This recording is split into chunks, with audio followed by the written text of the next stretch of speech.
जय। कृष्णाय वासुदेवाय हरये परमात्मने प्रणतक्लेशनाशाय गोविन्दाय नमो नमः। बालकृष्णाभ्यां नमः। पुराणपुरुषोत्तमाय नमः। सर्वोपचारार्थे गन्धाक्षरपुष्पाणि समर्पयामि।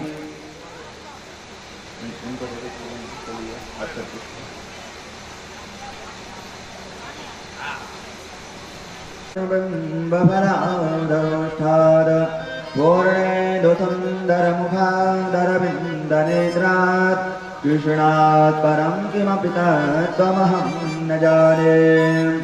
बालकृष्णाभ्यां नमः। वृन्दावनविहारिणे नमः। सर्वोपचारार्थे गन्धाक्षरपुष्पाणि समर्पयामि। वृन्दायै नमः। सर्वोपचारार्थे गन्धाक्षरपुष्पाणि निवेदयामि। वसुदेवसुतं देवं कंसचारूढमर्दनं देवकी परमानन्दं कृष्णं वन्दे जगद्गुरुम्। बर्हापीडं नटवरपुः कर्णयो कर्णिकारं बिभ्रद्भाषा कनककपिशं वैजयन्तीं च मालां रन्धान् वेणोरधरसुरया पूरयन् गोपवृन्दे वृन्दारण्यं सुपदर्मणं प्रापि सद्कीर्तिकीर्तम्। पुराणपुरुषोत्तमाय नमः। सर्वोपचारार्थे गन्धाक्षरपुष्पाणि समर्पयामि। माल्यां निवेदयामि।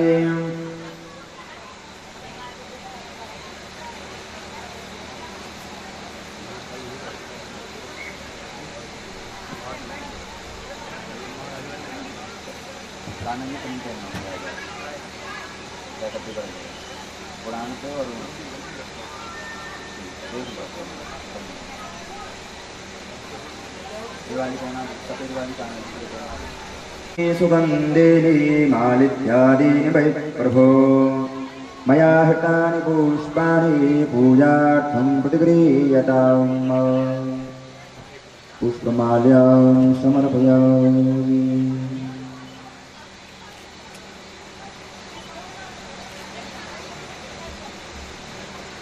माल्यादीनि मालित्यादीनि वै प्रभो मया हृतानि पुष्पाणि पूजार्थं प्रतिगृह्यताम्।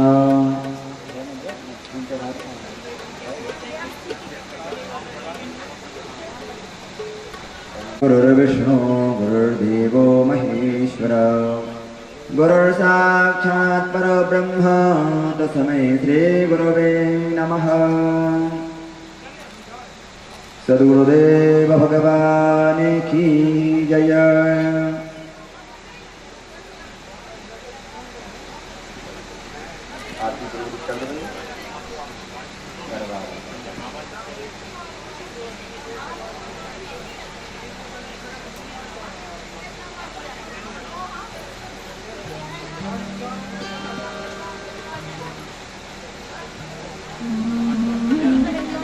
की है आरती पापियों को पाप से है तारती। श्री भागवत भगवान की है आरती पापियों को पाप से है तारती। श्री भागवत भगवान की है आरती पापियों को पाप से है तारती। श्री भागवत भगवान की है आरती पापियों को पाप से है तारती।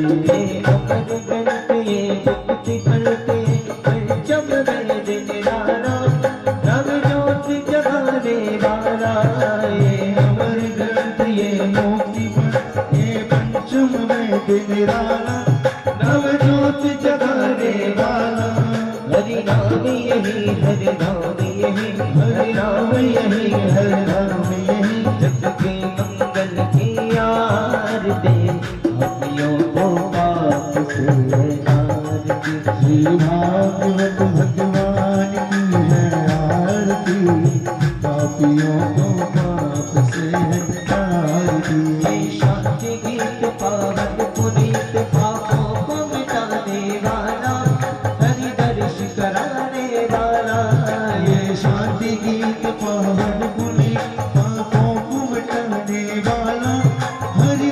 करने वाला, ये सुख करने दुख हरने, ये सुख करने दुख हरने, मधुसूदन की आरती, पापियों को माफ से है आरती, श्री भागवत भगवान की है आरती, पापियों को माफ से है आरती। ये अधर भवन जगत को सजनाग दिखाने वाला, बिगड़ी को बनाने वाला, ये अधर भवन जगत को सजनाग दिखाने वाला, बिगड़ी को बनाने वाला, श्री राम यही घनश्याम यही राजा राम यही घनश्याम यही दुख की महिमा की आरती, पापियों को माफ से है आरती, भागवत भगवान की है आरती,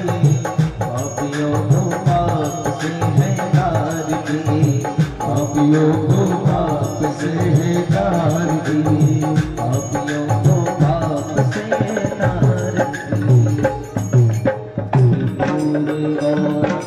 करुणा बेतार संसार सारम बुद्धिन्द्रहार, सदा वसन हृदयारविंदे भवं भवानी सेतनामा, मंदार माला सुधार माय, नपार माला शेखराय, दिगंबराय जगंबराय, नमः शिवाय नमः शिवाय, त्वमेव माता त्वमेव त्वमेव वरदो त्वमेव त्वमेव वेदं त्वमेव त्वमेव देव हरे राम राम हरे हरे, हरे कृष्ण हरे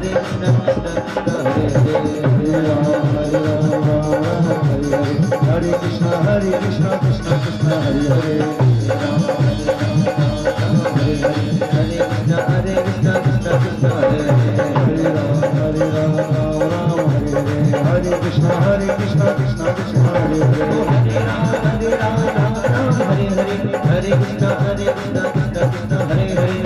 हरे हरे, हरे राम राम राम हरे हरे, हरे कृष्ण कृष्ण कृष्ण हरे हरे, हरे राम हरे हरे, हरे कृष्ण कृष्ण कृष्ण हरे हरे, हरे राम राम हरे हरे, हरे कृष्ण कृष्ण कृष्ण हरे हरे, हरे कृष्ण हरे हरे, हरे कृष्ण कृष्ण कृष्ण हरे हरे, हरे कृष्ण कृष्ण हरे हरे, हरे कृष्ण कृष्ण कृष्ण हरे हरे। भागवत भगवान की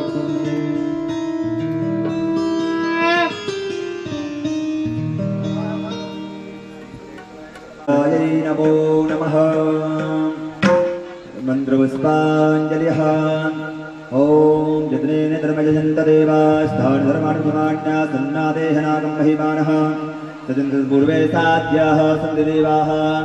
हरि ओम् एकदन्ताय विद्महे वक्रतुण्डाय धीमहि तन्नो दन्ती प्रचोदयात्। हरि ओम् गणम्बिकायै च विद्महे कर्मसिद्धये च धीमहि तन्नो गौरी प्रचोदयात्। हरि ओम् नन्दनन्दनाय विद्महे सूदानन्दनाय धीमहि तन्नः कृष्णः प्रचोदयात्। नानासुगन्धपुष्पाणि यथा कलशोऽन्यो पुष्पाञ्जलिर्मया दत्ता ग्रहाणा परमे। यानि कानि च पापानि जन्मान्तरकृतानि च तानि सर्वाणि पदे पदे। बोली भागवत महापुराण की, वृंदावन बिहारी लाल की, राधा रानी सरकार की जय। सद्गुरुदेव भगवान की। विनाशाय पराय परमात्मने लंबोदरं महावीर्ये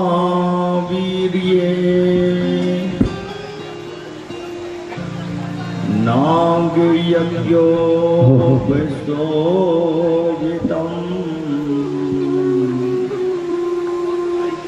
अर्धचन्द्रधरं देवम् विघ्नविनाशनम्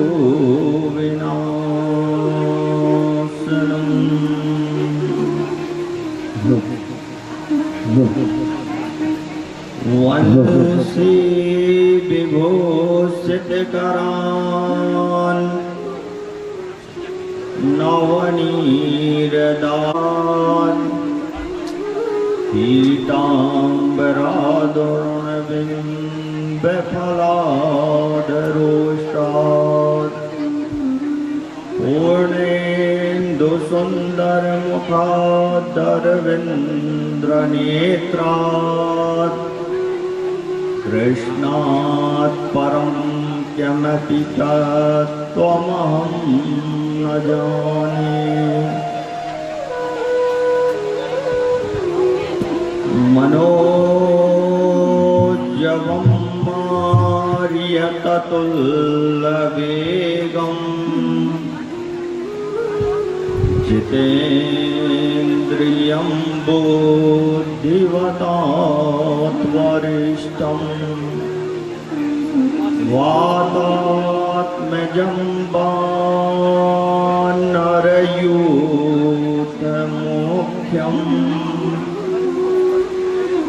श्रीरामदूतं शरणं प्रपद्ये श्रीरामदूतं शरणं प्रपद्ये। राधा मेरी आमिनी मैं राधे को दास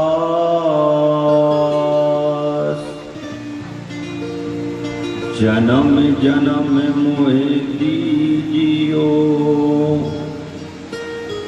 श्री वृंदावन को वास। भक्त भक्ति भगवंत गुरु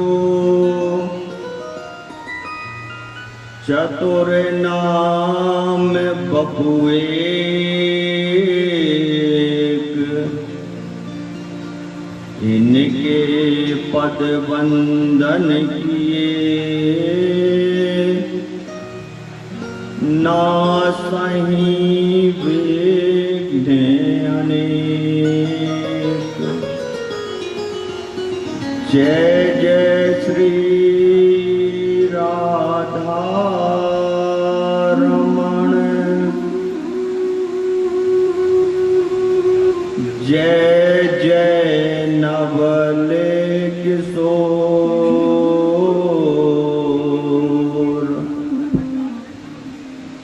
जय गोपी चित चोर प्रभु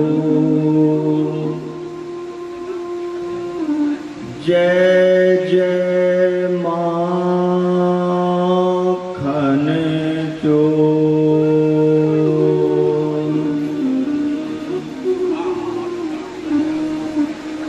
बोले वृंदावन बिहारी लाल की राधा रानी सरकार की नर्मदा मैया की परम मंगल में परात्पर अखिलेश्वर अकारण करुणा वरुणालय भक्त वांछित कल्पतरु पीतम्बरधारी श्री बालकृष्ण लाल की बांगमयी प्रतिमूर्ति श्रीमद् भागवत को हम सभी प्रणाम करते हैं।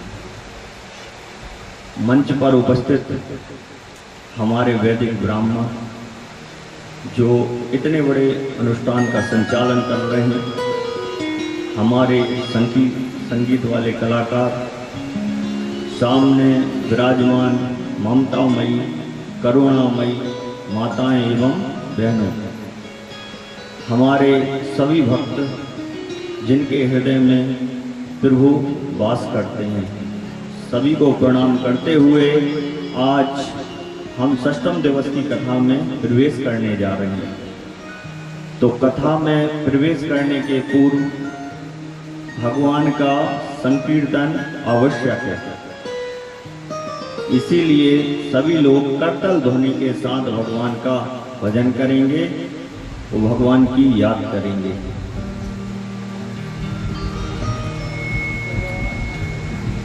राधे कृष्णा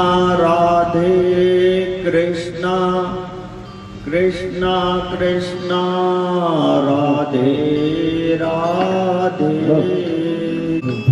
राधे श्याम श्याम श्याम राधे राधे।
बोलिए भक्त वत्सल भगवान की।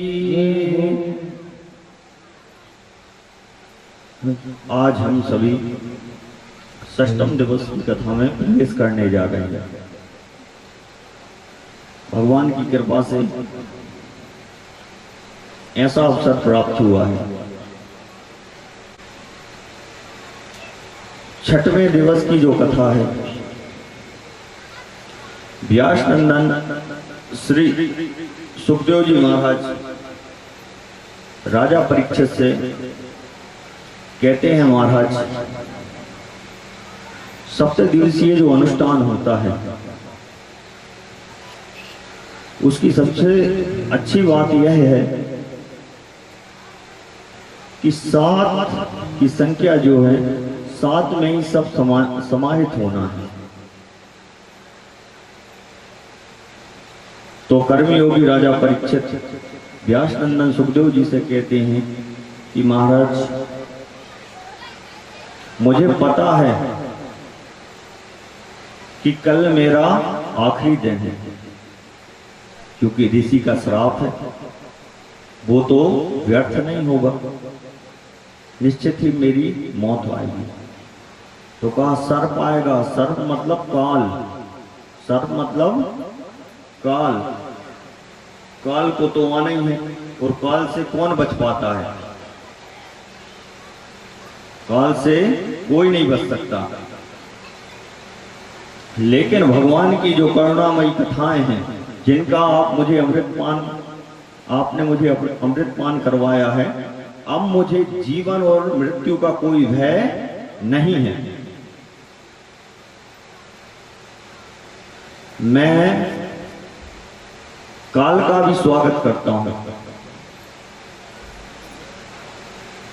तो व्यास नंदन सुखदेव जी कहते हैं, नेस्तापि दूषय्याशुम त्वाक्तोमविवादते पिबन्तं त्वान्मुखां भोज्यम सुतम हरि कथामृतम।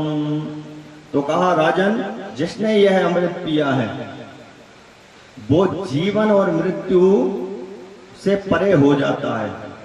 जन्म और मरण के जो बंधन है उससे वो मुक्त हो जाता है।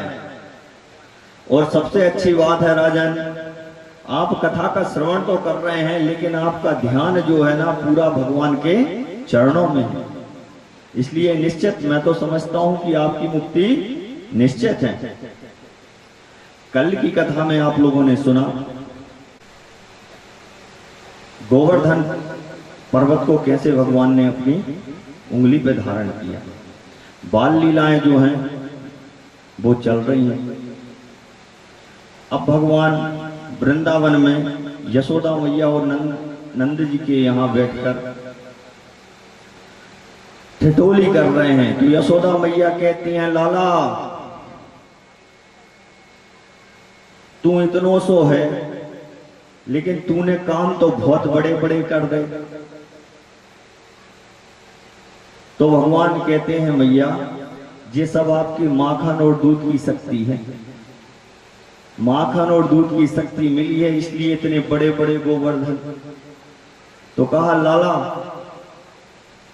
ये माखन और दूध की शक्ति नहीं है, पता नहीं कहाँ है, मोहे तो लगा था कि तुम भगवान है। तो भगवान कहते हैं, मैया मैं भगवान नहीं हूं, मैं तो तोरो लाला हूं और तोरे पास आए हूं। यशोदा जो है, जो सबको यश प्रदान करती हैं, मातृत्व भाव जिसके अंदर है वो है यशोदा। और भगवान कृपा देखिए, ब्रह्मा जी भी विचार कर रहे हैं कि धन्य है यशोदा, इसने ऐसे कौन से पुण्य किए थे जो साक्षात परमेश्वर इसके घर में विराजमान है। कई जन्मों के जब पुण्य उदय होते हैं तब भगवान का आगमन होता है।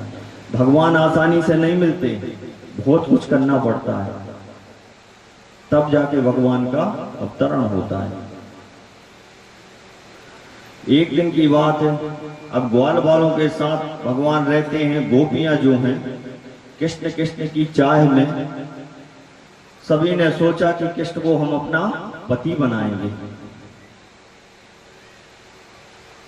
कात्यायनी व्रत करने का सोचा कि माता कात्यायनी कृपा हो जाएगी तो निश्चित ही कृष्ण जो है वो हमारे पति बनेंगे। प्रातः काल 4 बजे उठकर यमुना जी में स्नान करने गए, स्नान किया। अब भगवान तो खेलते चले आ रहे थे, सब देख के, क्योंकि भगवान इतने सुंदर हैं कि जो एक बार उन्हें देख लेता है ना, कल मैंने बताया था, गर्गाचार्य ने कहा था कि जो चित्त को चुराने वाला है, जितने ग्वाल बाल हैं वो भी कोई साधारण नहीं है। वेदों की ऋचाएं जो हैं वो ग्वाल बाल और गोपियां बन के आए हैं, जो अनवरत जो है जो भगवान का गुणगान करते हैं, ऐसे ऐसे मंत्र आए हैं। तो भगवान जब लीला करने आते हैं तो सभी अपना अपना रूप धारण करके वहां आ जाते हैं। गोपियों के मन में बड़ा स्नेह, कहा हमें अगर पति चाहिए तो और वो होगा हमारा कन्हैया। तो कहा कात्यायनी का हम व्रत करेंगे और मैया कात्यायनी प्रसन्न होंगी तो कृष्ण को हम अपना पति बनाएंगे। सुबह 4 बजे ब्रह्म मुहूर्त में स्नान किया, सामने जगदम्बा का मंदिर था, कात्यायनी माता का। तो क्या कहती हैं, कात्यायनी महामाई महायोगिनीश्वरी, हे माता कात्यायनी, हमने जो व्रत किया है उसका फल आप हमें प्रदान करें और कन्हैया को पति रूप में हमें, कन्हैया जो है वो हमें पति रूप में प्राप्त हो, ऐसा हमें आशीर्वाद दीजिए। कितना भाव है। धीरे धीरे समय और बीता। भगवान ने कहा कि गोपियों के मन में, सबके मन में है हम अकेले हैं और सब चाहती हैं हमें पति रूप में। अब गोपियों का भाव तो ऐसा था कि कन्हैया हमें पति रूप में मिले। तो कन्हैया ने कहा कि सब अपने अपने पतियों के पास जाओ।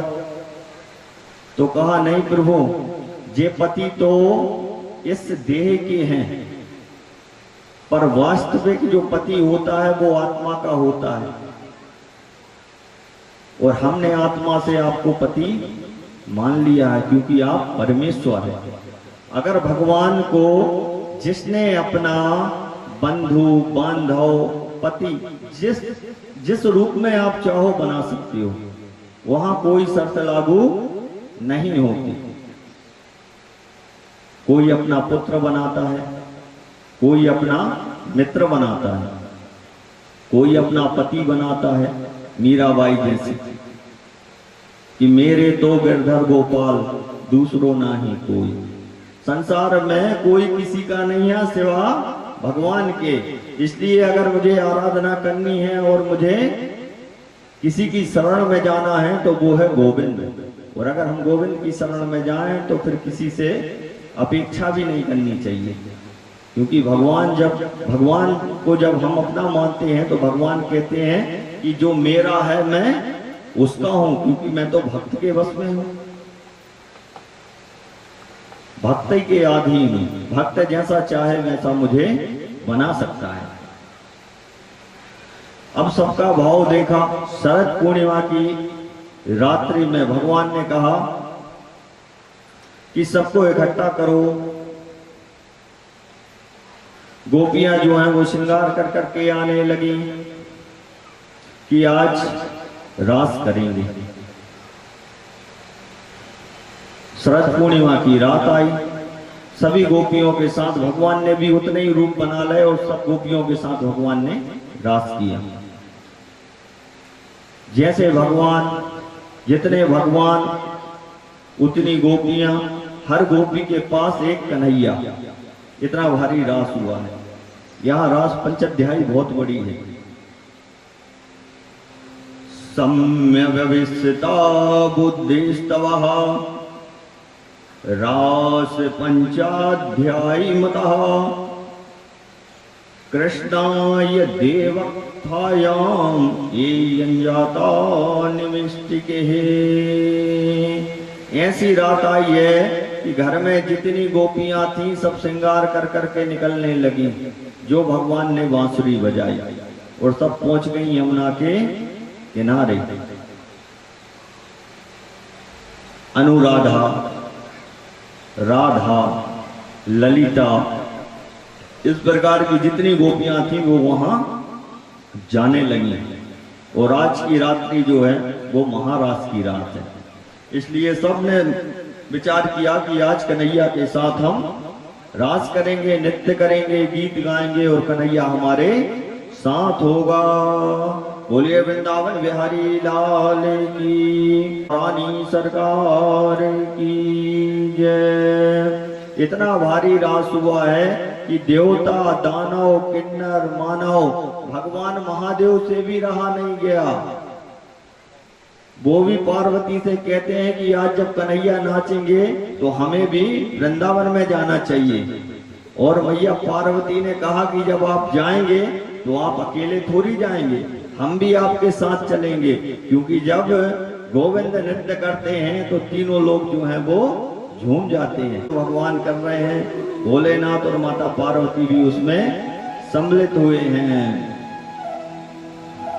अरे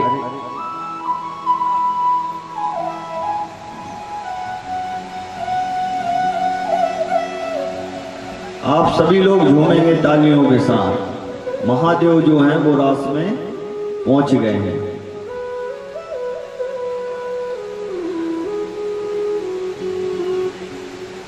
एक दिन वो भंडारी बनकर ब्रज की नार गोकुल में आ गए हैं, गोकुल में आ गए हैं।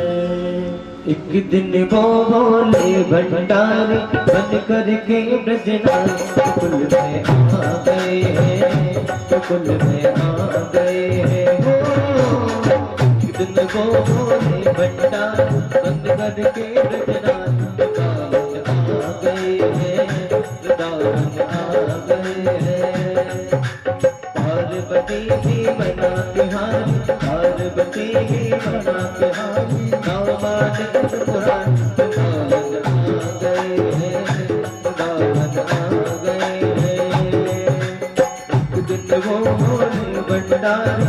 करके वृंदावन आ गए हैं, वृंदावन आ गए हैं।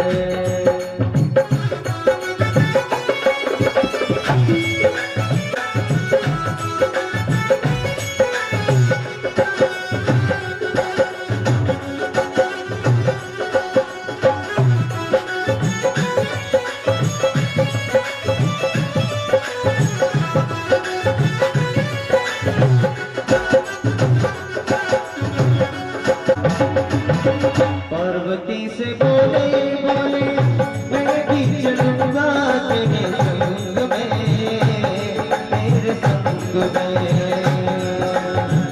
रात शंख शाम नाच मैं भी नचूंगा तेरे संग में, तेरे संग में। रास रचेगा मुझ में यार, रास रचेगा मुझ में यार, हमें दिखा दो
ऐसा बना दो मुझको,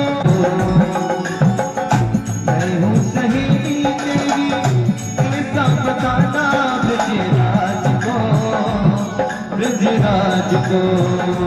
हाँ, चल चले पता की जोड़ा पहन के साथ, पता की जोड़ा पहन के साथ, चल चले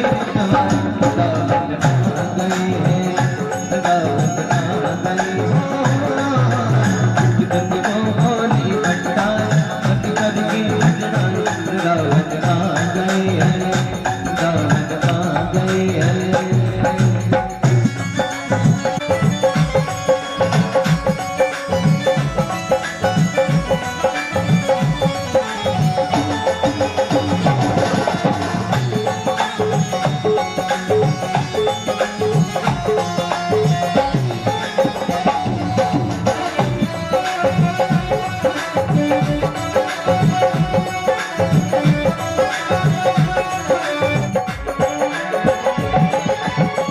देखो वो अन्ने जब समझ गई वो सारी बात रे, सारी बात रे।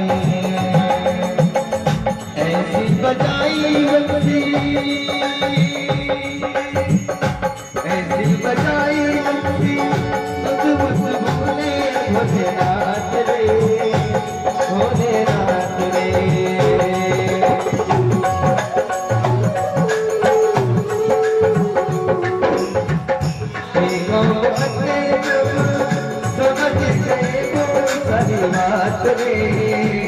सारी बात रे, ऐसी बजाई बंसी, सुध बुध बोले बोले रात रे, बोले रात रे। फिर से घिसक गई जब सार, फिर से घिसक गई जब सार, सारी मेरे रात दावत आ गई है, दावत आ गई है।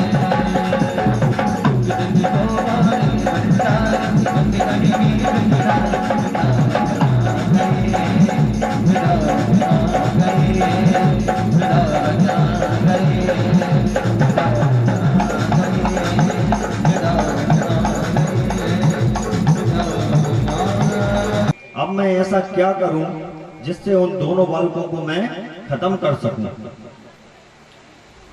घूमते घूमते नारद जी पहुंच गए, कहा महाराज की जय हो। तो कहा महाराज आप आज चिंतित दिख रहे हैं, क्या बात है? कहा देवर्षि नारद जी, चिंता का विषय तो आपको पता है कि जो आकाशवाणी हुई थी कि देवकी की 8वीं संतान मेरी काल होगी, तो चिंता का विषय ये है। तो कहा उसमें चिंतित होने की क्या बात है? वृंदावन में जो 2 बालक हैं उनको मथुरा बुलवा लो। अब मथुरा जब आ जाएंगे तो यहां आराम से तुम उन्हें मार पा रहे हो। तो कहा ये तो सही है, लेकिन ये होगा कैसे?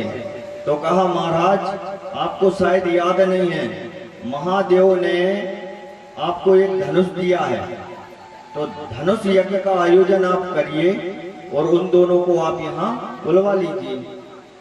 तो कंस ने कहा वो कैसे आएंगे? तो कहा अक्रूर जी है ना काका जी, उन्हें भेजिए। अब कंस ने सोचा बात तो सही है, अगर वो यहाँ आएंगे तो मैं उन्हें आराम से मार पाऊंगा, क्योंकि अगासुर, बकासुर, पूतना, तृणावृत जैसे राक्षस उसने वहां खत्म कर दिए। आपातकालीन बैठक फिर बुलाई कंस ने, जिसमें चारून, मुष्टिक, बड़े बड़े जो राक्षस थे वो उसमें बैठे। सबने विचार किया। कंस ने कहा कि हम धनुष यज्ञ करवाएंगे। देखिए, कोई भी जब अपन धर्म का काम करते हैं, धर्म का काम जब अपन करते हैं, तो अगर किसी से बदले की भावना से करें या जिसमें अपना स्वार्थ निहित हो, तो वो कार्य फिर पूर्ण नहीं होता। तो सलाह तो दे रहे हैं यज्ञ की, और विचार दोनों पुत्रों को बुलाना है और यहाँ उन्हें मानना है। तो मुष्टिक ने कहा, महाराज नंद बाबा के बालक हैं, वो यहाँ क्यों आएंगे? वो नहीं आएंगे।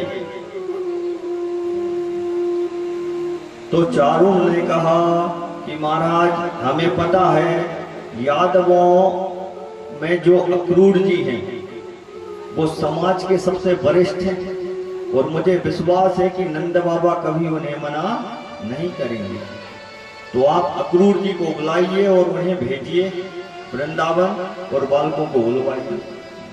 कंस ने कहा सही है, क्योंकि अक्रूर जी की बात जो है वो नंद बाबा कभी टालेंगे नहीं। अक्रूर जी को बुलाया गया। अक्रूर जी आए, कहा महाराज की जय हो, आज अचानक इतने दिन बाद मुझे कैसे याद किया?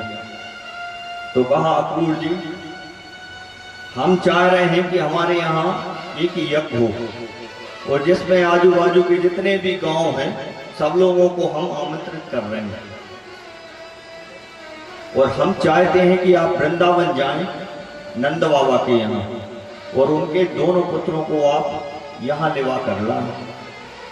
अक्रूर जी ने जैसे ही सुना है और कहा, हे परमात्मा, मैं जानता हूं इसका कोई यज्ञ व्यज्ञ नहीं है, छोटे छोटे से बालक हैं, भगवान की आयु अभी 11 वर्ष है। कहा वो बालकों को मेरे हाथों बुलवा कर और मारना चाहता है, क्योंकि ये राक्षस है। तो अक्रूर जी ने कहा, महाराज ये काम हमसे नहीं हो सकता, और नंद बाबा उनको क्यों भेजेंगे? तो कंस ने कहा, देखो अक्रूर जी, हमें पता है कि देवकी का जो 8वां बच्चा हुआ है वो नंद के यहाँ है। हम सब जानते हैं, अगर आप लेने नहीं जाएंगे तो हम यहीं आपका गोविंदाय नमो नमः कर देंगे। तो अक्रूर जी ने सोचा कि इस दुष्ट के हाथ से मरने से अच्छा जी है कि अगर वो सही में परमात्मा होगा तो निश्चित ही इसका अंत हो जाएगा, तो सबके हित के लिए मुझे जाना चाहिए। दूसरे दिन प्रातः काल अक्रूर जी ने अपना रथ तैयार करवाया और वृंदावन की तरफ चल दिए। 15-20 मिनट का रास्ता था, लेकिन पूरे 8 घंटा लग गए। मन में विचार करते कि हे प्रभु, अपराध तो मुझसे हो रहा है, मुझे ऐसा नहीं करना चाहिए। लेकिन फिर सोचते कि हो सकता है कि ईश्वर की इच्छा ऐसा ही हो और उस दुष्ट का अंत उन्हीं बालकों के हाथ से हो।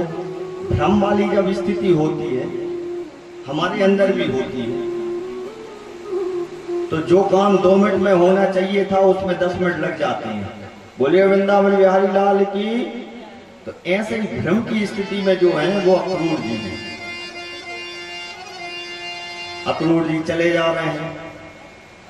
जैसे ही वृंदावन में प्रवेश किया और अक्रूर जी रथ से नीचे उतर गए। भगवान गऊ में चरा के जैसे ही कन्हैया ने अक्रूर जी को देखा और देख के कहा, काका, प्रणाम किया, दंडवत किया। दोनों भाई जो हैं अक्रूर जी को प्रणाम कर रहे हैं। तो कहा, काका जी कैसे आना हुआ है? तो कहा, कंस ने यज्ञ रखा है जिसमें आप दोनों को बुलाया है। मैं जानता हूं किस लिए बुलाया है। तो भगवान कहते हैं काका जी परेशान होने की जरूरत नहीं है, और यहाँ कुछ मत बताना कि किस लिए बुलाया है, सिर्फ इतना ही कहना कि हम यज्ञ देखने के लिए हमें बुलाया गया है। कहा आप तो जानते ही हो, क्योंकि गोपियों का जो प्रेम था भगवान के प्रति निष्कपट था, उसमें कोई कपट या छल छेद नहीं था। तो कहा घर चलिए। अब बलराम और कृष्ण अक्रूर जी को लेके नंद महल आ गए। ग्वाल वालों को जैसे ही पता चला कि कोई मथुरा से आया है जिसका नाम है अक्रूर, तो गोपियां कहती हैं वो अक्रूर नहीं है, वो क्रूर है, क्रूर, क्योंकि आज वो कन्हैया को लेने आया है। कहा इसका नाम अक्रूर नहीं होना था, इसका नाम होना था क्रूर। तो कन्हैया कैसे जा सकता है? धीरे धीरे बात बढ़ी। नंद बाबा ने अक्रूर जी का स्वागत किया, भोजन किए। रात्रि में जब अक्रूर जी के साथ बैठे तो अक्रूर जी नंद बाबा से कहते हैं कि नंद बाबा आप तो सब जानते हो, वसुदेव और देवकी के जो पुत्र हैं वो निश्चित ही हम सबका दुख दूर करने के लिए आए हैं। महाराज कंस ने मुझे भिजाया है और मैं चाहता हूं कि मैं इन पुत्रों को लेके जाऊं। नंद बाबा तो समझ गए। नंद बाबा की आंखों से भी यशोधारा बहने लगी। जैसे ही यशोदा जी ने सुना है अक्रूर जी कन्हैया को लेने आए हैं, तो एक ग्रास टोरा था भोजन का, वो भी थाली में रख दिया और रोने लगी। कहती है मैं कन्हैया को कहीं नहीं भेजूंगी।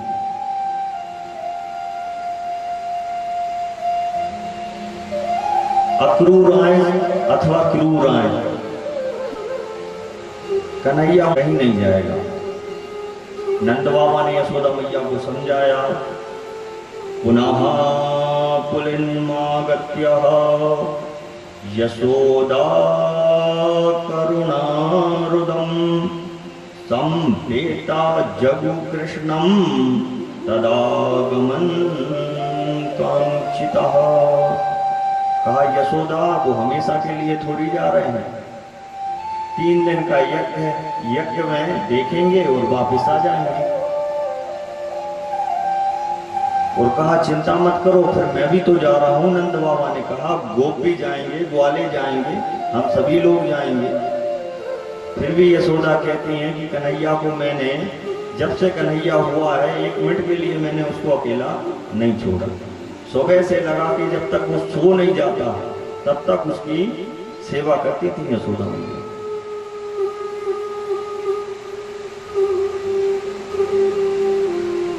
नंद बाबा ने समझाया, यशोदा ने कहा ठीक है। इतने में भगवान आ गए। कहा मैया रो मत। यशोदा जी ने कन्हैया को अपने हृदय से लगा लिया और दोनों के अश्रुपात हो रहे। तो कहा कन्हैया तुझको अक्रूर जी लेने आए हैं, तू मथुरा जाएगा।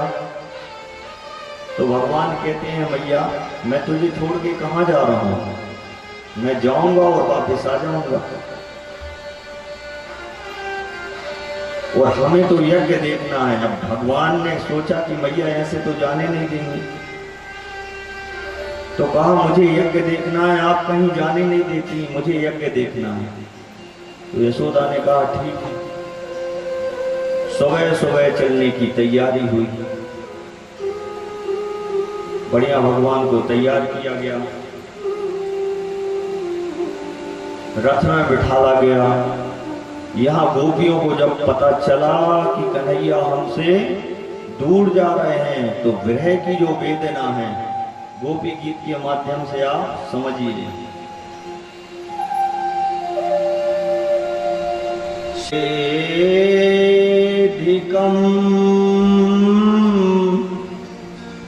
जन्मना प्रजा शरत इंदिरा शाश्वत